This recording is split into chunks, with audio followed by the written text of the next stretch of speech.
বাতাসে বসন্তের গন্ধ। বসন্তে অনন্য সাজে সেজে ওঠে রূপসী পুরুলিয়া। আর দোলে বাড়তি পাওনা পুরুলিয়ার পলাশ ফুল। তাই আমরা এবার দোলে ঘুরে এলাম পুরুলিয়া। পলাশের লাল হলুদ রঙে হারিয়ে যেতে চান? ঘুরে আসুন পুরুলিয়ার ঘেটি গ্রামে। দু চোখ মুগ্ধ হবে, মন জোড়াবে। লাল মাটি, পাহাড়ের কোলে থাকার মজা তো নিতেই পারবেন, সঙ্গে চোখ ধাঁধিয়ে যাবে রঙে। লাল হলুদ পলাশ আপনাকে স্বাগত জানাবে দুহাত ধরে। পুরুলিয়ায় যাওয়ার কথা শুনেই অনেকে ভেবে পান না কোন দিকে যাবে, বরন্তি নাকি অযোধ্যা পাহাড়ের দিকে। কোন দিকে গেলে বেশি পলাশের রাশি চোখে পড়বে? আমি আপনাদের বলবো চলে যান বরন্তির দিকে। পলাশ প্রেমীদের স্বর্গরাজ্য বললেও ভুল হবে না। মার্চ এপ্রিলে যদি আপনি বরন্তি আসেন তাহলে অবশ্যই ঢু মারুন ঘেটি গ্রামে। দু চোখ আর মন ভরে পলাশের যে আস্বাদ আপনি নেবেন তা সারা জীবন থেকে যাবে আপনার স্মৃতিতে। এই গ্রামে শুধুই পলাশের রাশি, মেঠো পথ আর রাস্তার দুধারে পলাশের সারি। আমরা এবছর দোলের আগের দিন অর্থাৎ 13ই মার্চ 2025 তারিখে হাওড়া থেকে সকাল 6:15 মিনিটে ব্ল্যাক ডায়মন্ড এক্সপ্রেসে চেপে নামলাম কুমারডুবি স্টেশনে বেলা 10:30 নাগাদ। আসানসোল স্টেশন পেরোনোর পরেই চোখে পড়ল পলাশের শোভা। এই ট্রেনে কুমারডুবির পরের স্টেশনই হলো ধানবাদ। আমাদের প্রথম গন্তব্য ছিল গড়পঞ্চকোট। কুমারডুবি থেকে একটা অটো বুক করে নিলাম। কুমারডুবি স্টেশন থেকে গড়পঞ্চকোটের দূরত্ব 14-15 কিলোমিটার। আর এই যাওয়ার পথেই পড়বে পাঞ্চেত ড্যাম। রাস্তার দুধারে পলাশ ফুলের শোভা দেখতে দেখতে এগিয়ে চললাম। সকাল সন্ধে কাটানোর এর চেয়ে ভালো ঠিকানা, এই পলাশ ফুলের মাঝের চেয়ে ভালো ঠিকানা আপনি আর খুঁজে পাবেন।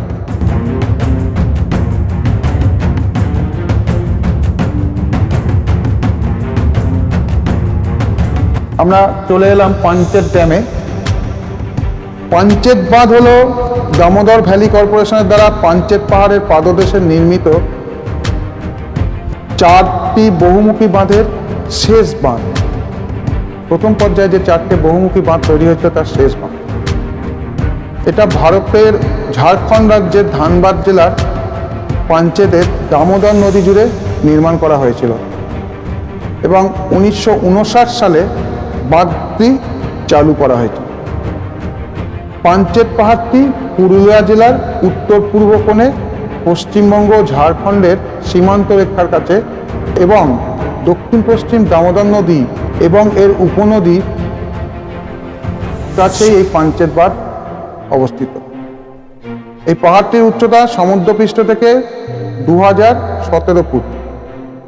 আর এই পাঞ্চেত পাহাড়টা অযোধ্যা পাহাড়ের পরে পুরুলিয়ার দ্বিতীয় সর্বোচ্চ পাহাড়।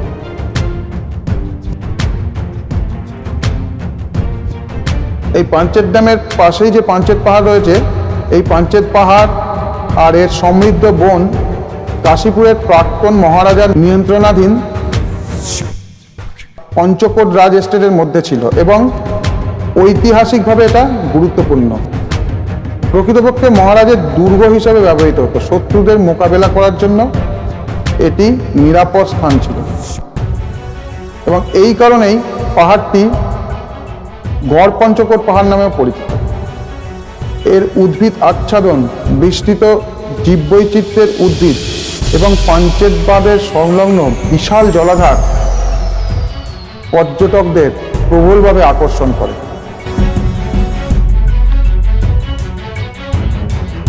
পাঞ্চেত ড্যাম দেখে নিয়ে আমরা এগিয়ে চললাম গড়পঞ্চকোটের দিকে।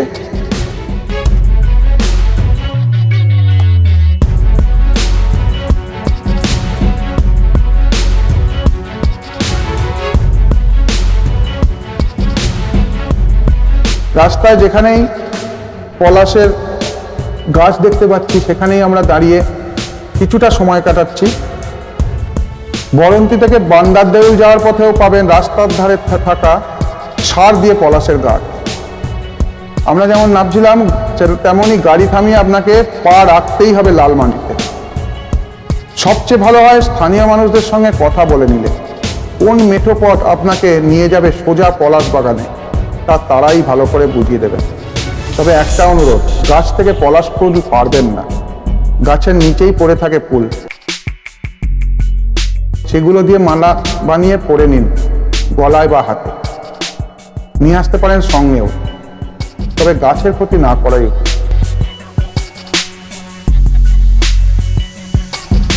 আমরা পৌঁছে গেলাম আমাদের রিসোর্টে। গড়পঞ্চকোটে পশ্চিমবঙ্গ সরকারের ফরেস্ট ডিপার্টমেন্টের নেচার রিসোর্ট বুক করা ছিল। এই রিসোর্টটাও অপরূপ সুন্দর, পাহাড়ের কোলে বিশাল জায়গা নিয়ে নানা প্রকার গাছগাছালি আর ফুলের বাগান দিয়ে সাজানো। এই রিসোর্টের মধ্যেইটাই যেন একটা ঘোরার জায়গা বা স্পট। এখানে নানান ক্যাটাগরির রুম আছে, ট্যারিফ মোটামুটি একই থাকে। প্রিমিয়াম রুম 4000 টাকা পার ডে, সুপার ডিলাক্স 4 বেডের রুম 4000 টাকা per day, super deluxe double বেডের রুম 3000 টাকা পার ডে, ডিলাক্স 4 বেডের রুম 3500 টাকা পার ডে, ডিলাক্স ডবল বেডের রুম 2300 টাকা পার ডে, ডিলাক্স ট্রিপল বেডের রুম 2500 টাকা পার ডে, আর সুপার ডিলাক্স 4 বেডের রুম 4000 টাকা পার ডে, স্ট্যান্ডার্ড ডবল বেডের রুম 2000 টাকা পার ডে। আর ডরমেটারিও আছে, কতগুলো আছে আমার ঠিক জানা নেই। ডরমেটারি পার বেড 700 টাকা, আর এর প্রতিটার সঙ্গে 12% জিএসটি। প্রকৃতির কোলে চারিদিকে জঙ্গল দিয়ে ঘেরা এই রিসোর্টটি। আমরা ডিলাক্স রুম বুক করেছিলাম, ডবল বেডরুম। আর এখানে আমার ছেলের বয়স যেহেতু 21, এক্সট্রা পার্সন হিসেবে 300 টাকা চার্জ করেছিল। তার জন্য একটা এক্সট্রা বেড, গদি, চাদর, বালিশও দেয়, কম্বল সমেত দেয়। তবে খাটটা বড় থাকায় আমরা সেটা নিইনি, একটা খাটেই 3 জন সুন্দর শুয়ে পড়েছিলাম। এখানে এক একটা ঘরের আবার এক এক রকম নাম দেয়া। এটা যখন টিয়াশাল, আমরা যে ঘরটায় ছিলাম।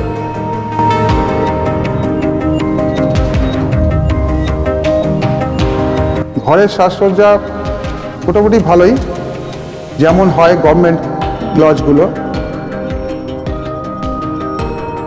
দেখে নিন ঘরটা একটু। বাথরুমও বেশ বড়, পরিষ্কার পরিচ্ছন্ন, সবচেয়ে বড় কথা।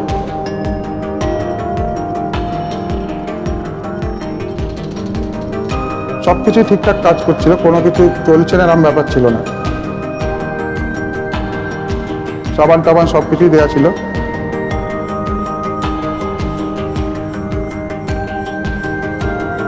আর এখানে একটা বিশেষ জিনিস দেখুন, এখানে একটা ব্যাগের মতো, চটের ব্যাগে কিছু জিনিস দেয়, টুথব্রাশ, টুথপেস্ট, এইসব ব্যাগ।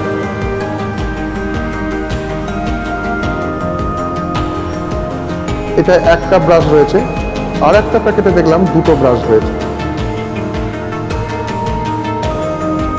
এটা একটা লিকুইড সাবান, শাওয়ার জেল লেখা রয়েছে। আর একটাই আছে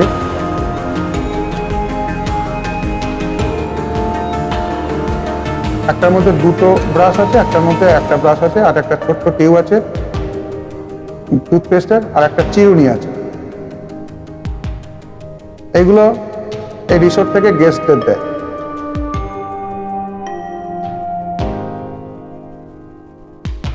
এই দেখুন, এটা শ্যাম্পু আর এটা শাওয়ার জেল।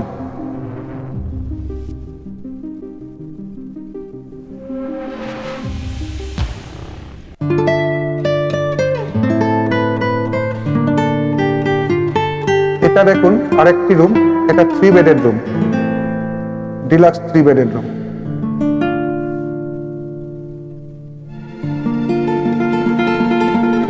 প্রাকৃতিকভাবে বনে ঘেরা গড়পঞ্চকোট পাহাড়ের পাদদেশে ইকো ট্যুরিজম কার্যক্রম পরিচালনা এবং সুবিধার্থে 90-এর দশকে এই বাগমারা গ্রামে WBFDC মানে ওয়েস্ট বেঙ্গল ফরেস্ট ডেভেলপমেন্ট কর্পোরেশনের গড়পঞ্চকোট প্রকৃতি ভ্রমণ কেন্দ্র তৈরি করা হয়েছে।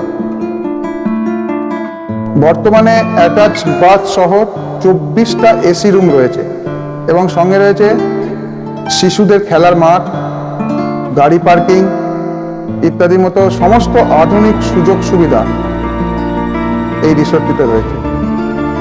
আর এই রিসোর্টটা বনে ঢাকা গড়পঞ্চকোট পাহাড় এবং ঢেউ খেলানো ভূপ্রকৃতির একটি সুন্দর দৃশ্য প্রদান করে। সেই সাথে এই সর্পিল পথগুলিও স্থানটিকে গ্রামীণ সৌন্দর্য যোগ করে। গেস্টরা পঞ্চকোট রাজবংশের ধ্বংসাবশেষের সাথে পাঞ্চেত বাঁধ, জয়চণ্ডী পাহাড়, বোরন্তি লেকের মতো কাছাকাছি পর্যটন আকর্ষণগুলো উপভোগ করতে পারেন। তারা এই অঞ্চলের আদিম উদ্ভিদ এবং প্রাণী জগতের অভিজ্ঞতা অর্জনের জন্য প্রকৃতিতে ট্রায়াল ওয়াকও করতে পারেন। রিসোর্টের পাশে আছে একটি প্রজাপতি বাগান, ক্লাইম্বার বাগান।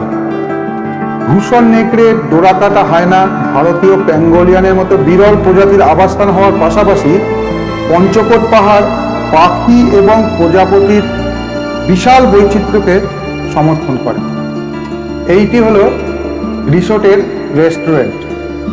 পুরো রিসোর্টটি বিশাল অঞ্চল জুড়ে প্রতিষ্ঠা হয়েছিল এবং এটাকে খুব সুন্দর করে সাজানো আছে। এখানে একটা বৈশিষ্ট্য হলো এক এক টাইপের রুম আলাদা আলাদা বিল্ডিং। এখানে দেখলেন এটা এক টাইপের রুম, সম্ভবত এটা স্ট্যান্ডার্ড রুম। আচ্ছা, এরপরে সামনের ডান দিকে ক্যান্টিন, এখানেই লাঞ্চ, ব্রেকফাস্ট, ডিনার সব করতে হয়। আবার দেখুন এখানে এগিয়ে গিয়ে আবার একটা বিল্ডিং দেখা যাচ্ছে। এখানে আর এক ক্যাটাগরি, ডিলাক্স ক্যাটাগরি। যদি প্রথমে যেটা দেখালাম সেটা হয়, এটা সুপার ডিলাক্স বা প্রিমিয়াম হতে পারে, যে কোনো একটা কিছু হবে।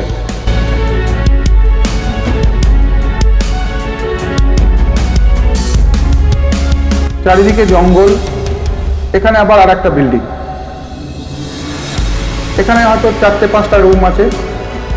প্রত্যেকটা বিল্ডিংয়েই 4-5টার বেশি রুম নেই, কিন্তু গ্রাউন্ডে 2টো বা 3টে, আবার উপরে 2টো বা 3টে। আবার এখানে একটুখানি পাহাড়ি রাস্তার মতো একটু আপে উঠতে হচ্ছে। বেশ কিছুটা এগিয়ে গিয়ে একদম শেষ প্রান্তে আবার একটি বিল্ডিং, তার আগে এখানে একটি বিল্ডিং। এইটা দেখেছিলাম, এটা সুপার ডিলাক্স রুম আছে। এখানে দেখতে পাবেন সুপার ডিলাক্স লেখা আছে।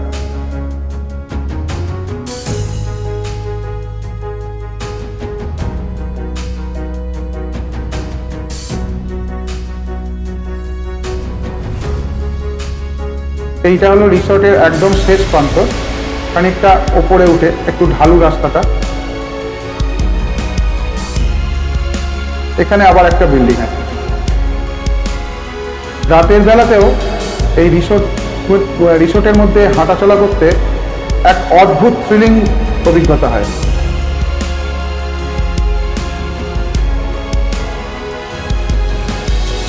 অতীব সুন্দর পরিবেশ, কোথাও না গিয়েও এখানে 2টো দিন অনায়াসে কাটানো যায়।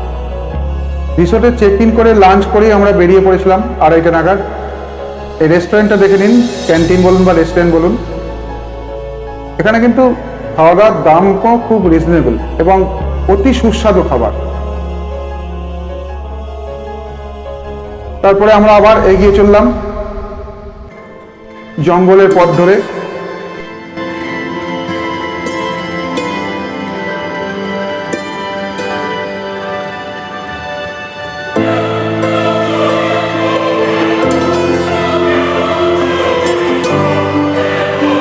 আমাদের এখনকার গন্তব্য হলো জয়চণ্ডী পাহাড়। তবে শুধু বরন্তি জয়চণ্ডী গিয়ে পলাশের মোহে মজে থাকলে হবে না, ড্যামের সৌন্দর্য মিস করা চলবে না। বরন্তিতে সূর্যাস্ত দেখা এক অসাধারণ অভিজ্ঞতা।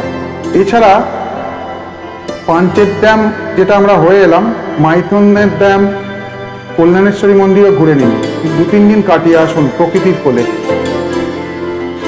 আপনি যদি সৌন্দর্যপ্রেমী হয়ে থাকেন আর আপনি অরণ্য, গাছ, ফুল ইত্যাদি যদি ভালোবাসেন, তাহলে তার কথাই নেই। চলে আসুন এই পুরুলিয়ায় আর উপভোগ করুন প্রকৃতির অপরূপ সৌন্দর্যকে। আর সঙ্গে যদি মনের মানুষ থাকে, তাহলে তো সোনায় সোহাগা। তার হাত ধরে কখন যে এই পলাশের বনে হারিয়ে যাবেন, তার টেরই পাবেন না।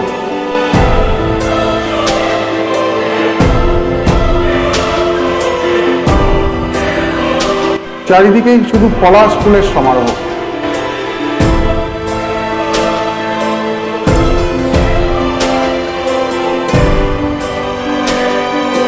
যেখানে ইচ্ছা হচ্ছে গাড়ি থামিয়ে কিছুটা ফটোশ্যুট করে দিচ্ছি, তারপর আবার চলা। গড়পঞ্চকোট থেকে জয়চণ্ডী পাহাড়ের দূরত্ব 21 কিলোমিটার।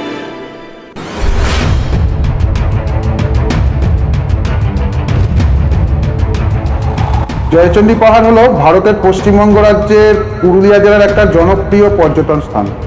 এটা আদ্রা জংশন রেলওয়ে স্টেশন থেকে মাত্র 4 কিলোমিটার এবং আদ্রা আসানসোল সেকশনে অবস্থিত জয়চণ্ডী পাহাড় রেলওয়ে স্টেশন থেকে মাত্র 1.5 কিলোমিটার দূরে অবস্থিত। সত্যজিৎ রায়ের হীরক রাজার যে দেশের ছবি কিছু দৃশ্য এখানে চিত্রায়িত হওয়ার পর থেকে এই পাহাড়টা জনপ্রিয় হয়। আগে জায়গাটা এতটা জনপ্রিয় ছিল না এবং ফলস্বরূপ রেলওয়ে স্টেশন থেকে পাহাড়ে পৌঁছানোর জন্য এত পরিবহনের সুবিধাও পাওয়া যেত না। বর্তমানে স্টেশনটি জয়চণ্ডী পাহাড় এবং আশেপাশের এলাকার সাথে সুসংযুক্ত এবং সহজেই এখানে পৌঁছানো যায়। বসন্তকালই সবচেয়ে অনুকূল সময়, কারণ এখানে স্বর্গীয় প্রাকৃতিক সৌন্দর্য বয়ে আনবে।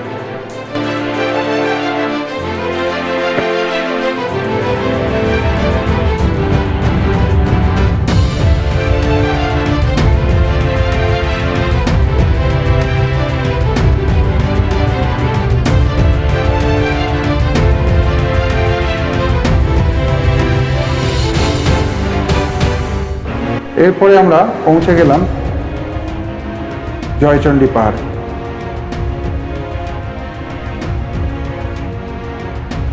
এই পাহাড়ে ওঠার জন্য প্রায় 500টা সিঁড়ি আছে। পাহাড়ের চূড়ো থেকে 360 ডিগ্রি পর্যন্ত এলাকার দৃশ্য উপভোগ করা যায়। 800 ফুট উঁচু জয়চণ্ডী পাহাড় পুরুলিয়ার খোলা সমভূমিতে গর্বের সাথে দাঁড়িয়ে আছে। পাথর এবং প্রাচীন ওয়াচ টাওয়ারের চারপাশে 500 সিঁড়ি বেয়ে আপনি পাহাড়ের চূড়ায় অবস্থিত চণ্ডীমাতার মন্দিরে পৌঁছে যাবেন। এই সিঁড়ি দিয়েই ওপরে উঠতে হয়, তবে আমরা উঠিনি ওপরে, দুপুরবেলা হয়ে গেছিল, আমরা উঠিনি। এই পাহাড়ের চূড়া থেকে আপনি হ্রদে ভরা পুরুলিয়ার মনোরম দৃশ্য দেখতে পাবেন। মন্দির এবং আশেপাশের হ্রদ এবং পাহাড়ের মনোমুগ্ধকর প্রাকৃতিক একচেটিয়া কাঠামো ছাড়াও আপনি গুহা, রঘুনাথপুর সিল্ক ফ্যাক্টরি এবং সেই স্থানে দেখতে পাবেন যে স্থানটা এখানে বিখ্যাত সত্যজিৎ রায়ের হীরক রাজার দেশের শুটিং হয়েছিল বলে, যে অংশে শুটিং করেছিলেন আর কি।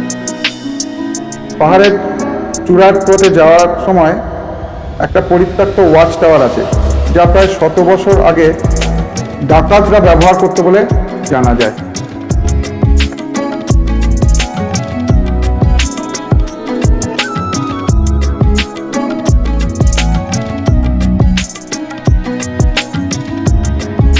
ইচ্ছা হলে ট্রেক করে উঠবেন ওপরে, ঘুরে দেখে নেবেন। ওপর থেকে আপনার দৃশ্যটা, প্রাকৃতিক দৃশ্য কেমন লাগছে সেটা অনুভব করতে পারবেন। জয়চণ্ডী পাহাড় দেখে আমরা এবার গেলাম বরন্তী। গড়পঞ্চকোট থেকে বরন্তীর দূরত্ব 12 কিলোমিটার, কিন্তু জয়চণ্ডী পাহাড় দেখে যাওয়ার জন্য আমাদের আরো অনেকটা যেতে হয়েছিল। বিশেষ করে আমরা ভেটিগ্রাম হয়ে গিয়েছিলাম।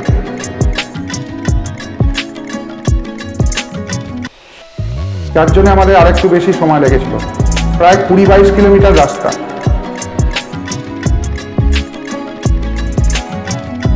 যেখানেই যাই চারিপাশে পাহাড় আর পলাশ ফুলের সমারোহ।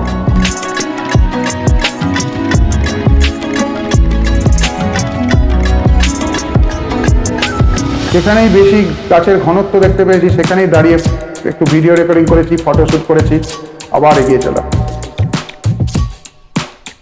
বলতে গেলে পলাশের নেশায় মেতে উঠেছিলাম।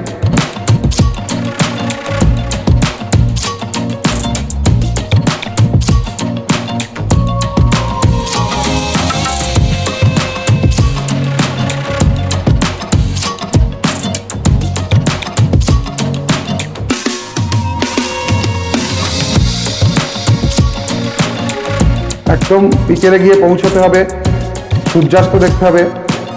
তার জন্য আমরা ভেটিগ্রাম হয়ে গেছিলাম, যাতে টাইমটা অ্যাডজাস্ট করে নিয়েছিলাম যাতে ঠিক টাইমে পৌঁছতে পারি বরন্তী লেকে।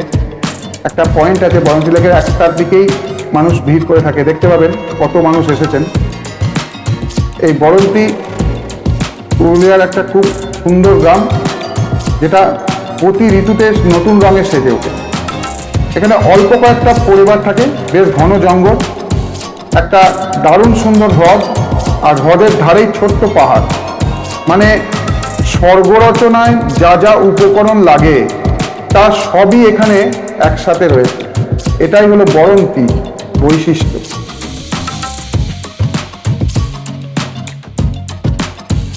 ঘন সবুজ পাহাড়, বর্ষার পর গেলে অনেক নতুন ঝর্ণা, আর চারদিকে শুধু শাল, সেগুন, পলাশ আর মহুয়ার জঙ্গল। আমরা পৌঁছে গেছি বরন্তী লেকে।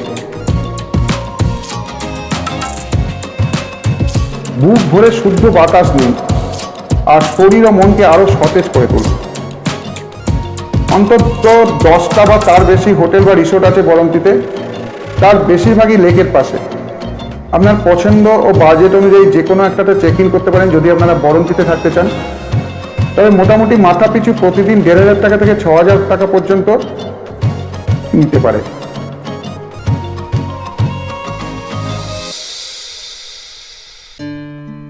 বরন্তী পাহাড়ের সূর্যাস্ত দেখা হলো প্রকৃতিপ্রেমী হাইকার এবং ট্রেকারদের জন্য একটা আকর্ষণীয় জায়গা। যারা গ্রামাঞ্চলের সৌন্দর্য এবং আনন্দ খুঁজতে চান তারা এই সব কিছুই পেতে পারেন এই বরন্তী পাহাড় ও আরেকটি পাহাড়ে ঘেরা এই ছোট্ট ছবির মতো গ্রাম দেখতে পারেন। পাহাড়টা সবুজ চাদরে ঢাকা, বিশেষত বর্ষা পরবর্তী সময়ে, এবং বহু রকম প্রাণের যেমন প্রজাপতি, পাখি, শেয়াল, খরগোশ, সজারু, বুনো শুয়োর ইত্যাদি আশ্রয়স্থলও বটে। প্রতি বছর বহু বন্য পশু প্রেমী এই অঞ্চলে ভ্রমণে আসেন। বরন্তী লেক বা মুরাদি ড্যাম হল রামচন্দ্রপুর সেচ প্রকল্পের অন্তর্গত একটি জলাধার, যার পোশাকি নাম রামচন্দ্রপুর জলাধার। কিন্তু সাধারণ লোকে বরন্তী লেক নামেই বেশি চেনে। বরন্তী নদীতে বাঁধ দিয়ে তৈরি হয়েছিল অতীব সুন্দর এই জলাধার। হ্রদটি মনোরম, অনেক পাখি, প্রজাপতি ও প্রাণীকেও এটি আকর্ষণ করে। মাছ ধরা, বোটিং এবং পিকনিক করার জন্য এটা একটা বিখ্যাত স্থান। সূর্যাস্তের কি অপরূপ দৃশ্য দেখুন। এই বরন্তী লেকে যেমন সূর্যোদয়ের সময় ছোট জলে নৌকোগুলোকে উদীয়মান সূর্যের পটভূমিতে ভীষণ সুন্দর দেখায়, তেমনি হ্রদটি সূর্যাস্তের সময় এই লাল রঙের একটি মনোরম দৃশ্য তৈরি করে। সাথে জলের ওপর বরন্তী পাহাড়ের প্রতিফলন সবাইকে মন্ত্রমুগ্ধ করে। এই সমস্ত বৈশিষ্ট্য এই জায়গাটাকে একটি বিখ্যাত আকর্ষণ করে তুলেছে। সমস্ত মানুষ এখানে এই সূর্যাস্ত দেখতেই আসেন। সূর্যাস্ত হয়ে গেলে জায়গাটা আস্তে আস্তে পুরো ফাঁকা হয়ে যায়, যে যার হোটেলে ফিরে যান। আমরা ওখানে সূর্যাস্ত দেখে ফিরে গিয়েছিলাম গড়পঞ্চকোট হোটেলে, মানে গড়পঞ্চকোট নেচার রিসোর্টে। একদম সূর্য যখন ডুবে যাচ্ছে সেই সময়কার ভিডিও দেখুন।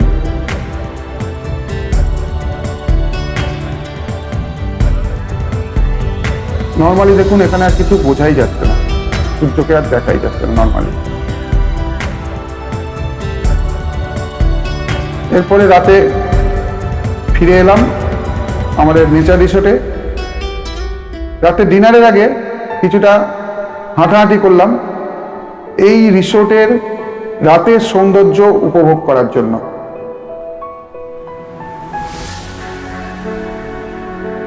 চারিদিকে আলোয় আলো, সুতরাং হাঁটতে কোনো ভয় নেই, দ্বিধা নেই। আমার মতে এই রিসোর্টে বসে 2 দিন অনায়াসে কাটানো যায়, কোথাও না গেলেও। দিনের বেলা বাইরেটা বেরিয়ে চারিদিকে একটু পায়ে হেঁটে ঘুরুন। পাশের যে 2টো পার্ক আছে, একটা প্রজাপতি পার্ক, তারপরে এখানে থাকুন। খাওয়া দাওয়া যথেষ্ট ভালো মানের, নানা রকম খাওয়া দাওয়া পাওয়া যায়, চলে আসুন। যাই হোক, তার পরের দিন আমরা গেলাম সেই গড়পঞ্চকোট দুর্গয়। গড়পঞ্চকোট পাহাড়ের কোলে নিতুরিয়া থানার অন্তর্গত গোবাগ গ্রামের কাছে এই গড়পঞ্চকোটের যে দুর্গ, সেই জায়গাটা অবস্থিত। প্রাকৃতিক সৌন্দর্যের সঙ্গে প্রাচীন অযাচিত ইতিহাসের এক অপূর্ব মেলবন্ধন তৈরি করেছে এই স্থানটি। নেচার রিসোর্ট থেকে এর দূরত্ব প্রায় 11 কিলোমিটার। এইটি হচ্ছে প্রাচীন রাস মন্দির। এই মন্দিরটি সংস্কার করা হয়েছিল। যারা বছর 15 আগে গিয়েছিলেন তারা এটাকে আরো ভগ্নপ্রায় অবস্থায় দেখেছেন।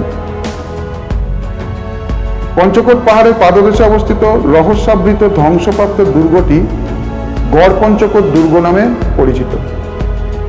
গড় শব্দের অর্থ দুর্গ, পঞ্চ মানে 5, আর কোট কথাতে এসছে গোষ্ঠী থেকে।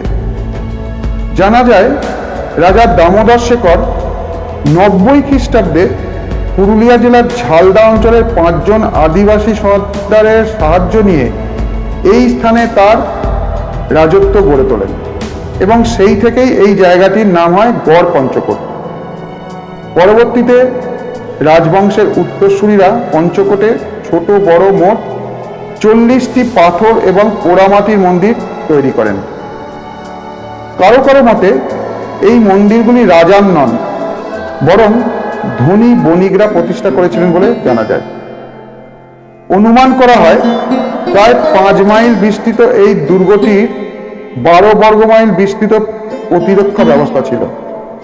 দুর্গের পিছনে ছিল পঞ্চকোট পাহাড়, আর বাকি 3 দিক গভীর পরিখা দিয়ে আবৃত ছিল। মূল দুর্গ ঘেরা ছিল পাথরের দেওয়াল দিয়ে। তাই এই গড়পঞ্চকোট দুর্গটি বেশ সুরক্ষিত মনে করা হতো। তবে এই সমস্ত এখন ইতিহাস। স্থাপত্য প্রায় ধ্বংসপ্রাপ্ত, অবলুপ্তির পথে। পড়ে রয়েছে হাতে গোনা 2-1টা ভগ্নপ্রায় মন্দির। আপনাদের সবকটাই আমি দেখাবো।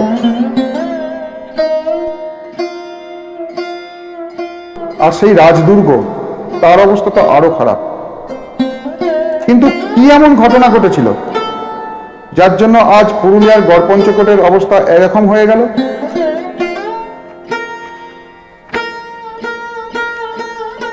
ইতিহাসের পাতায় চোখ রাখলে জানা যায় 1740 সালে সড়করাজ খাঁকে হত্যা করে আলীবর্দী খাঁ বাংলার সিংহাসনে বসেন। সেই সময় বাংলার বিভিন্ন জায়গায় বর্গী ভাস্কর পণ্ডিত লুটপাট চালানো শুরু করে। আলীবর্দী খাঁকে প্রতিহত করার জন্য ওড়িশার নায়েব নাজিম রুস্তম ব্যবস্থা নিতে শুরু করলে তা জানতে পেরে আলীবর্দী খাঁ তাকে ওড়িশা থেকে বিতাড়িত করেন। রুস্তম নাগপুরের শাসক মারাঠা শাসক রঘুজি ভোসলের সাহায্যে আলীবর্দী খাঁকে পুনরায় প্রতিহত করতে সমর্থ হন। এই সময় রঘুজি একদল মারাঠা অশ্বারোহীকে বাংলায় পাঠিয়ে ভয়ানক হত্যাকার্য এবং লুটপাট শুরু করেন। এই মারাঠা অশ্বারোহীরা পাঞ্চেত হয়ে বাংলায় প্রবেশ করে এবং তারপর 10 বছর ধরে তারা সেখানে নৃশংস হত্যাকার্য এবং ধ্বংসলীলা চালায়। এই ঘটনা ইতিহাসের পাতায় বর্গী আক্রমণ নামে পরিচিত হয়। এই বর্গী আক্রমণের ফলে বাংলা প্রায় ধ্বংসের মুখে এগিয়ে যায় এবং পরবর্তীতে 1751 সালে আলীবর্দী খাঁয়ের সঙ্গে মারাঠাদের চুক্তি স্বাক্ষরিত হলে তখন বাংলায় বর্গী আক্রমণের অবসান হয়। বাংলায় প্রবেশের সময় এই বর্গীরা পঞ্চকোটে তাদের অত্যাচারের ছাপ রেখে আসে। পঞ্চকোট প্রাসাদে ঢুকে প্রহরী এবং প্রাসাদরক্ষীদের হত্যা করে লুটপাট চালায়। এখানকার সমস্ত স্থাপত্য ভাস্কর্যকে বিনাশ করে দিতে উদ্যত হয় এবং তাই দেখে তখনকার রাজা তার 17 জন রানীকে নিয়ে আত্মসম্মান বাঁচাতে কুয়োয় ঝাঁপ দিয়ে আত্মহত্যা করেন।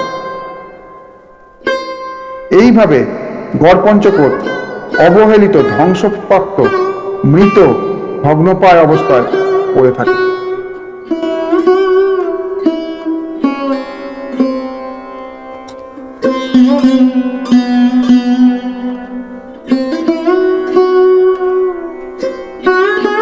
প্রায় 12,000 বর্গফুট অঞ্চল জুড়ে পড়ে থাকা ধ্বংসস্তূপ প্রমাণ করে দেয় প্রাসাদের সুবিশাল বিস্তৃতি।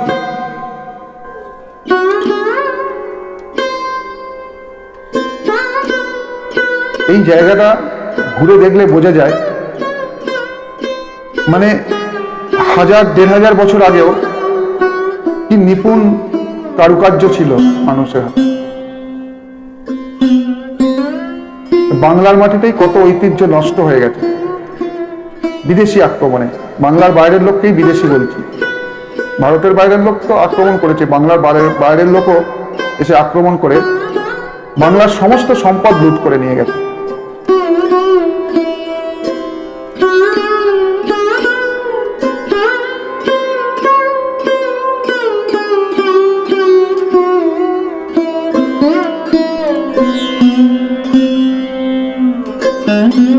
এই জায়গাটা সম্পূর্ণরূপে এখন একটা ধ্বংসস্তূপে পরিণত হয়েছে।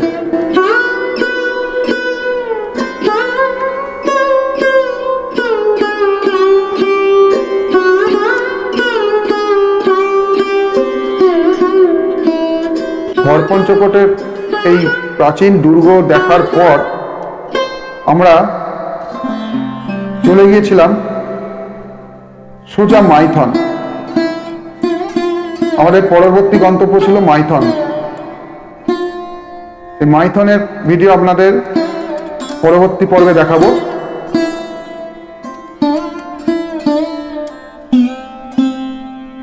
এই দেখুন গড়পঞ্চকোটের যে মন্দিরটি আপনারা গড়পঞ্চকোট সার্চ করলে দেখতে পান, এটাই হলো সেই মন্দির।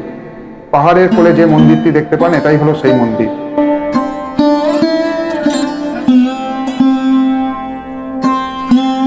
এটা এখন প্রোটেক্টেড করে রেখেছেন, ওই মন্দিরে কাউকে উঠতে দেয় না, ঘেরা আছে।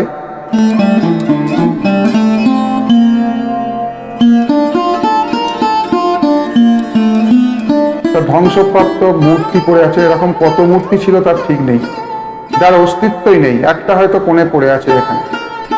এই পুরো জায়গায় প্রাসাদ ছিল, দুর্গ ছিল, এখন দেখুন বন জঙ্গলে পরিণত হয়েছে।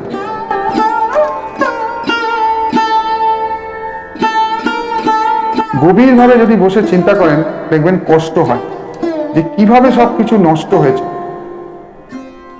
নষ্ট হয়েছে বলা ভুল, নষ্ট করে দেয়া হয়েছে।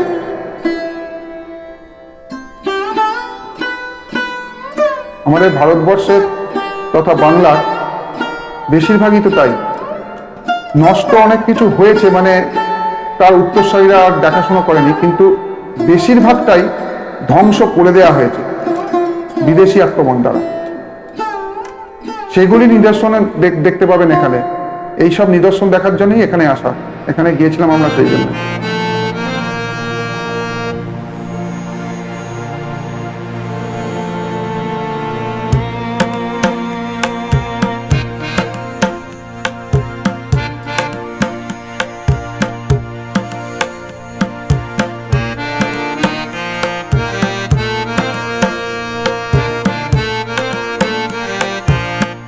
এরপর আমরা চলে এলাম মাইথন ড্যামে। এই দেখতে পাচ্ছেন মাইথন ড্যামের পাপড় দিয়ে যাচ্ছি।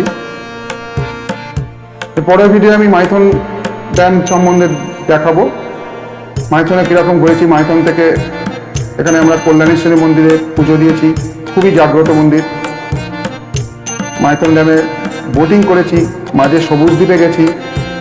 যে সমস্ত প্রাকৃতিক সৌন্দর্য আপনাদের সামনে তুলে ধরবো পরের ভিডিওতে। তাই এই ভিডিওটি কেমন লাগলো জানাবেন, কমেন্ট করে জানাবেন ভিডিওটি কেমন লাগলো। ভালো থাকবেন সবাই, নমস্কার।